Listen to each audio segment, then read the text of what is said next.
बिल्कुल हींअर असीं जेको आहे खानोर जे क़दीमी क्रिकेट ग्राउंड ते मौजूदु आहियूं। हिते जेको आहे खानोर जे क्रिकेट ग्राउंड ऐं क़ब्रिस्ताननि ते मुबैना कब्ज़े ख़िलाफ़ु जेके आहिनि क्रिकेट खेॾींदड़ रांदीगरनि ऐं ॻोठाणनि पारां रैली कढी एहतिजाजी मुज़ाहिरो कयो पियो वञे। अचो त हिते मौजूदु रांदीगरनि ऐं ॻोठाणनि सां ॻाल्हि ॿोल कंदासीं त वधीक हिननि जो छा चवणु आहे। 42 साल हिते हिन ग्राउंड खे आबाद थिए थींदा आहिनि ऐं क़ब्रिस्तान जेको आहे उहो तमामु क़दीमी आहे। तक़रीबन उनखे 55 खां 56 साल थी विया आहिनि। हाणे जेको सो मुख़्तलिफ़ टाइमनि ते मुख़्तलिफ़ माण्हू जेको सो लैंड माफ़िया जी सूरत अख़्तियार करे जेको सो हुनखे बारानी ज़मीन ॼाण आहे। जेको कोर्ट में केस बि उन्हनि दाख़िल कयो, जेको उन्हनि जो केस जेको सो डिसमिस थी वियो आहे। उनजे बावजूदि जेको सो मुख़्तलिफ़ पार्टियूं वठी वक़्तनि फ़वक़्तनि जेको सो हिन जो वापारु करण जे चकर में ऐं ॿाहिरि जे माण्हुनि खे जेको सो वेकिरे करण जे चकर में ऐं हीअ असांजी जेको ज़ाती ॻोठाणी मिल्कियत आहे।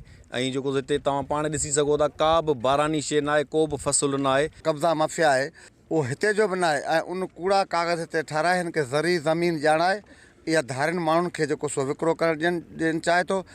ऐं प्लस में हीअ जेका ज़मीन सिर्फ़ु ग्राउंड जी न आहे, पर हीअ हिकु मक़ामी क़ब्रस्तान आहे। उन क़ब्रस्तान जी बि ज़मीन आहे जिते हीअ जेके बि ॻोठ आहिनि उते जेके से हीअ मुर्दा जेके से दफ़नाया वेंदा आहिनि। हीअ ग्राउंड जेको आहे ॻोठ वारनि जो आहे, मुक़ाम ॻोठ वारनि जो आहे, कंहिंजो कब्ज़ो कोन्हे, को सरमादार कोन्हे जो हिते बिल्डिंग अची ठाहींदो। इन जे लाइ ग़रीबनि जे लाइ भला ॿियो कुझु कोन्हे, मुक़ाम त बचे, ग्राउंड त हुजे। ॿी का बि अहिड़ी जॻह कान्हे जिते असीं रांदि रही सघूं।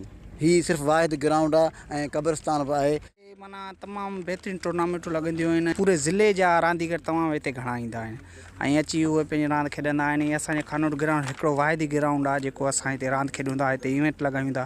हिते असां माना सभु ॻोठ जा जेके बि नौजवान आहिनि असां रांदियूं रूंदियूं, हिते शादी जा काज वग़ैरह बि हिते थींदा रहंदा आहिनि।